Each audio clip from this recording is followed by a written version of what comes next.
तो next question है कि सेम इसी तरह 22 ईयर ओल्ड फीमेल है, ठीक है, उसको पीरियड्स एब्सेंट है और साथ ही इस फीमेल के सेकेंडरी सेक्सुअल कैरेक्टरिस्टिक्स भी एब्सेंट हैं। तो आपने लैब टेस्ट किया, तो लैब टेस्ट पे आपको GnRH, FSH, LH सब कुछ कम मिला है। फिर आपने देखा TSH ये भी नॉर्मल है, प्रोलैक्टिन लेवल ये भी नॉर्मल है, फीमेल को कोई ग्लैक्टोरिया मतलब ग्लैक्टोरिया या हेडेक नहीं हो रही। आपने बताना है इस फीमेल के अंदर काज क्या है एमेनोरिया की। तो फर्स्ट ऑप्शन है आपके पास सेंट्रल हाइपोगोनाडिज्म, उसके बाद बी ऑप्शन आपके पास आता है प्रोलैक्टिनोमा, थर्ड आपके पास काज आएगी हाइपोथायराइडिज्म, फोर्थ काज आपके पास आएगी प्राइमरी ओवेरियन इनसफिशिएंसी। अब आप में से कोई बता सकता है कि इसमें क्या आंसर आएगा? प्रोलैक्टिनोमा सेंट्रल सेंट्रल अच्छा, एक ने सेंट्रल बोला, एक ने प्रोलैक्टिनोमा बोला, इसके अलावा कोई और? इसका सेंट्रल ही होगा सर सेंट्रल ही होगा। अच्छा, अब आप में से मुझे कोई ये बता सकता है कि ये क्यों नहीं है, मतलब क्या एक ऐसी चीज आप इधर देखोगे कि भाई ये बिल्कुल भी नहीं हो सकता? FSH का लेवल बहुत कम है, तो अगर ज्यादा होगा तो बिल्कुल। फिर तो अब यस देखिए सर। इसमें सेंट्रल क्यों है, क्योंकि सब कुछ कम है, GnRH नहीं है, FSH नहीं है, LH नहीं है। प्रोलैक्टिन लेवल नॉर्मल है, फीमेल को कोई ग्लैक्टोरिया नहीं है, तो ये कभी भी नहीं हो सकता। हाइपोथायराइडिज्म इसलिए नहीं है क्योंकि TSH नॉर्मल है, प्राइमरी ओवेरियन इनसफिशिएंसी में हमेशा FSH लेवल ज्यादा होता है। तो ये सेकंड केस था। थर्ड केस है 26 ईयर ओल्ड फीमेल आपके पास आई है, उसकी ब्रेस्ट के दरमियान में क्या है, आपके पास स्पेस ज्यादा है, ठीक है, उसको बोलते हैं ब्रॉड ब्रेस्ट, मतलब उसके जो निपल्स के दरमियान बहुत ज्यादा स्पेस है। सेकंड आपके पास क्या है, इसकी जो नेक है, मतलब हेड से लेके शोल्डर का जो डिस्टेंस होता है वो नेक शॉर्ट है, उसको बोलते हैं वेब्ड नेक। साथ ही इसकी ग्रोथ कम है और इस फीमेल को एक तरह से पीरियड्स एब्सेंट है। तो क्या सिम्टम है, आपके पास ब्रॉड चेस्ट है, वेब्ड नेक है, उसके बाद एमेनोरिया है, ग्रोथ कम है, उसके बाद स्ट्रीक ओवरीज है। तो इस फीमेल को आपने बताना है क्या डायग्नोसिस है, और टर्नर उसमें आप syndrome. Turner Turner syndrome syndrome है। तो इसको बोलते हैं टर्नर सिंड्रोम। और ये बहुत इंपॉर्टेंट क्वेश्चन है, ठीक है, खैर जितने भी आप लोगों को अभी तक तीन बताए हैं ये बहुत इंपॉर्टेंट आप लोगों को पता होना चाहिए। अब इसी तरह चलते हैं आगे। एक 18 ईयर ओल्ड फीमेल है आपके पास आई है, उसके एब्सेंट पीरियड है और उसके बाद साथ ही क्या है जी, आपके पास सेकेंडरी सेक्सुअल कैरेक्टरिस्टिक्स एब्सेंट है। आप क्या करते हो, लैब टेस्ट करवाते हो, लैब में आपको FSH ज़्यादा मिलता है, LH ज़्यादा मिलता है, एस्ट्रोजन आपको कम मिलता है। आप अल्ट्रासाउंड करते हो, अल्ट्रासाउंड के ऊपर आपको छोटे छोटे इमेच्योर फॉलिकल नजर आते हैं। तो अब आप लोग बताएं कि इसके अंदर काज क्या हो सकती है, हाइपर प्रोलैक्टिनीमिया या primary ovarian insufficiency? Primary ovarian insufficiency. Primary. अब देखें ये क्वेश्चन वो दो तरह से पूछ सकते हैं। अल्ट्रासाउंड के ऊपर हाइपर प्रोलैक्टोनीमिया में भी आपको क्या मिलेगा, छोटे छोटे इमेच्योर फॉलिकल मिलेंगे, लेकिन उसमें क्या होगा, FSH और LH लेवल कम होगा। तो ये पॉइंट है, ये आप लोगों ने याद रखने हैं। तो ये आपका था लाइक प्राइमरी एमेनोरिया के अंदर क्या क्या काजेज आती है। मैं आप लोगों के साथ एक टेबल शेयर कर दूंगा, आप लोग उसको बुक के ऊपर नोट कर सकते हैं। आगे चलते हैं सेकेंडरी एमेनोरिया। अब देखें सबसे पहले सेकेंडरी एमेनोरिया की डेफिनेशन क्या है, जिस तरह प्राइमरी की थी, अगर कोई फीमेल आए उसके पीरियड स्टॉप हो गए हैं, वो पीरियड्स को स्टॉप हुए ग्रेटर देन 3 मंथ हो गए हैं, ये उस फीमेल की बात हो रही है जिसके पहले पीरियड्स रेगुलर थे, मतलब उसका 28 दिन बाद पीरियड स्टार्ट हो जाता था, तो उसको पिछले 3 महीने से पीरियड्स नहीं हो रहे, ग्रेटर देन 3 मंथ होना बहुत जरूरी है। उसको क्या होगा, सेकेंडरी एमेनोरिया होगा अगर उसको पहले पीरियड सही आते थे। अगर इसी तरह एक और फीमेल आई है, उसको ग्रेटर देन 6 मंथ हो गए, उसको पीरियड नहीं आ रहे, लेकिन इस फीमेल के जो पहले पीरियड की हिस्ट्री थी वो इरेगुलर थी, मतलब इसको कभी 28 पे होते थे, कभी 35 पे, तो वो इरेगुलर थी। तो अगर इरेगुलर फीमेल हो, मतलब उसके पीरियड्स की हिस्ट्री ग्रेटर देन 6 लेना है। अगर पहले नॉर्मल हो तो आपने 3 को लेना है। तो ये आपके पास सेकेंडरी एमेनोरिया की डेफिनेशन है। आप लोगों को ये ज़रूर पता होनी चाहिए, क्योंकि अगर आपको यही नहीं पता, एक फीमेल है उसको 2 महीने से पीरियड नहीं आ रहे, पहले ठीक थे, तो आप उसको नहीं कहोगे ये सेकेंडरी है। आप उसे कहो वेट करो 1 महीना 2 महीने फिर दोबारा आए। अगर इसी तरह एक फीमेल है उसको पहले रेगुलर ब्लीडिंग होती थी, लेकिन पिछले 4 महीनों से ब्लीडिंग नहीं हो रही, तो इसका मतलब उसको अभी आप डायग्नोस नहीं करोगे, उसे कहोगे 2 महीने बाद आना है।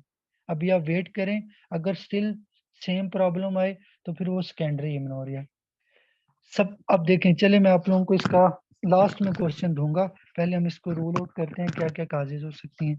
सबसे पहले आपने क्या करना है, कभी भी कोई भी फीमेल हो एमेनोरिया के साथ आए, फौरन से उससे पूछना है आप लोग कपल तो नहीं है, आप लोगों की रिसेंट कोई मैरिज तो नहीं हुई, या आप लोगों ने कोई सेक्सुअल एक्टिविटी तो नहीं की, या आप लोगों ने कोई फ्यूचर प्लानिंग के कुछ तो नहीं किया। सबसे पहले ये चीजें पूछनी है।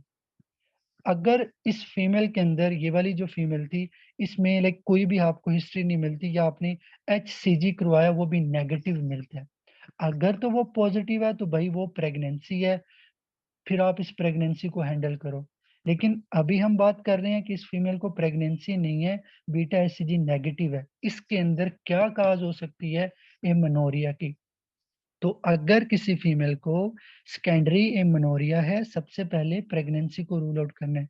प्रेगनेंसी साइड पे करके नेक्स्ट आप लोगों ने कौन से टेस्ट करवाने हैं। सबसे पहले आपने इस फीमेल को बोलना है अपना प्रोलैक्टिन लेवल चेक करवाए, अपना TSH लेवल चेक करवाए, अपना क्या करवाए, FSH लेवल चेक करवाए। ये सबसे पहले उसे आप लोगों ने बोलना है। या फिर आपने एक और इम्पोर्टेंट चीज उससे हिस्ट्री लेनी है कि आपको पहले कोई लाइक ऐसा प्रोसीजर तो नहीं हुआ था जिसमें सी सेक्शन किया गया हो, या आपके पास लाइक आपकी अबॉर्शन हुई हो और बाद में फिर वो जो बच्चा था उसको उन्होंने लाइक किसी भी चीज के साथ बाहर निकाला हो, उसको बोलते हैं DNC, डायलेशन एंड कोरोटाज। तो ये 4 चीजों को आपने ज़हन में रखना है सेकेंडरी एमेनोरिया की काज में। और साथ आपने क्या करना है, टेस्टोस्टेरोन का लेवल भी चेक कर लेना है, प्रोलैक्टिन, TSH, FSH, टेस्टो, और ये साथ हिस्ट्री लेनी है। अब देखें, अगर उसका प्रोलैक्टिन ज्यादा है और TSH नॉर्मल है, तो आप लोग बताएं क्या काज हो सकती है।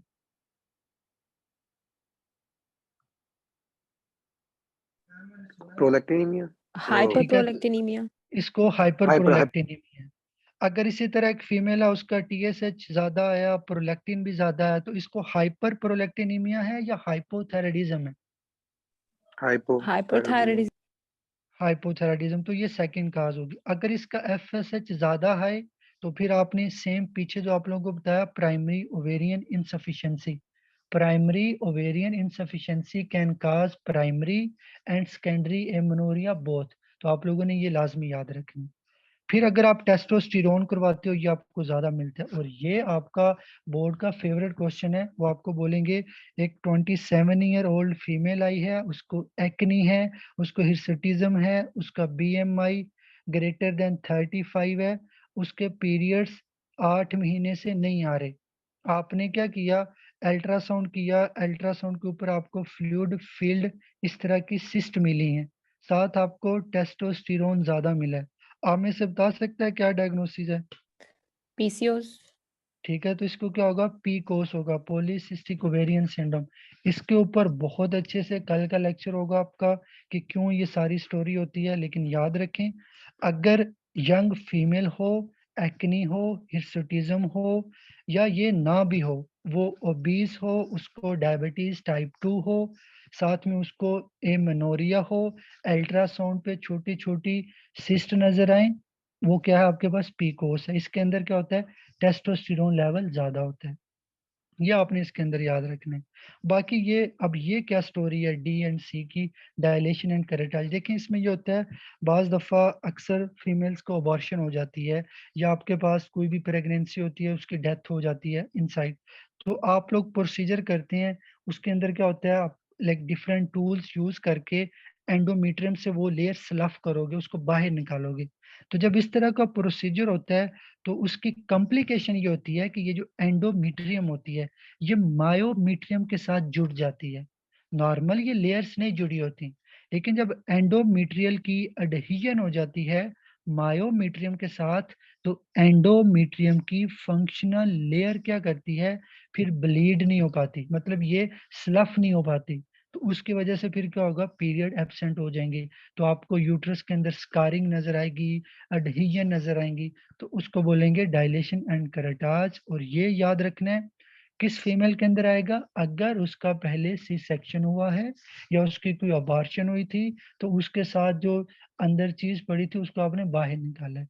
हमेशा आपने तब इसका सोचना है अगर किसी फीमेल की कोई भी हिस्ट्री नहीं है सी सेक्शन की या इस तरह की, तो इसको नहीं सोचना, क्योंकि ये होता ही उस फीमेल में है जिसमें आपके पास क्या हो, डायलेशन एंड करटाज की हिस्ट्री होती है।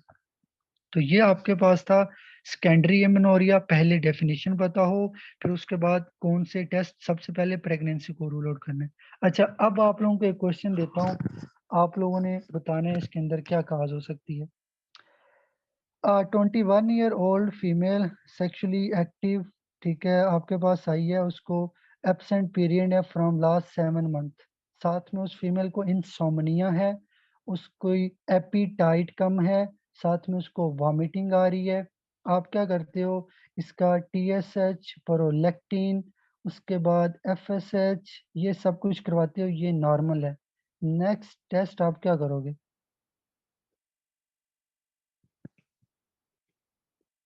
या आपकी डायग्नोसिस क्या होगी।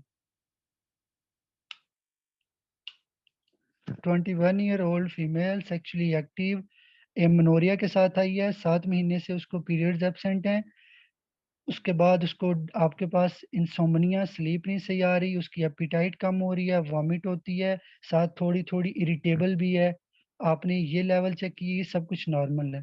तो नेक्स्ट टेस्ट क्या करोगे, लाइक क्या चेक करोगे इस फीमेल के अंदर।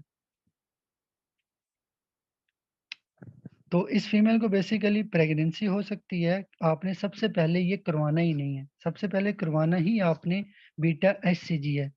अब मैं आप लोगों को नॉर्मल प्रेगनेंसी जब हम पढ़ेंगे तो वहाँ पे साइन बताऊंगा, नॉर्मल प्रेगनेंसी के क्या साइन होते हैं, nausea, vomiting, irritability, insomnia, appetite कम होना, ये नॉर्मल साइंस हैं। और ऊपर से अगर वो सेक्सुअली एक्टिव है, अब देखें अगर वो बताए कि ये सेक्सुअली एक्टिव नहीं है, फिर आप लोगों ने प्रेगनेंसी का नहीं सोचना, अनलेस अगर उस फीमेल के साथ कुछ सेक्सुअल अब्यूज नहीं हुआ, अगर वो भी नहीं है तो फिर बीटा HCG नहीं करवाना, फिर और कोई चीज देखनी है।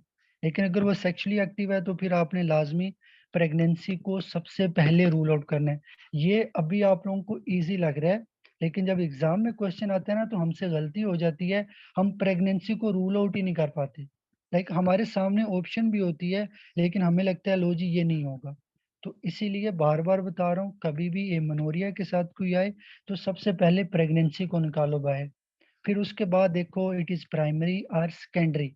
प्राइमरी के अंदर क्या देखना है, कैसे हिस्ट्री लेनी है आप लोगों को बता दिया, सेकेंडरी के अंदर क्या चीज देखनी है, कैसे मंथ को पूछना है या कितने ड्यूरेशन को याद रखना है, वो आप लोगों को बता दिया। तो ये आप लोगों का टॉपिक था प्राइमरी एमनोरिया और सेकेंडरी एमनोरिया का, उसकी काजिज। अब कल का जो लेक्चर है उसके अंदर मैं आप लोगों को करवाऊंगा androgen insensitivity syndrome, Turner syndrome, PCOS, उसके बाद आएगा 5 अल्फा रिडक्टेस। इसी तरह और भी जो छोटी छोटी काजेज हैं बहुत इंपॉर्टेंट है, तो कल इंशाल्लाह उनको जो है ना वो डिस्कस करेंगे। तो जिन्हें रिकॉर्डिंग बंद कर देना यार।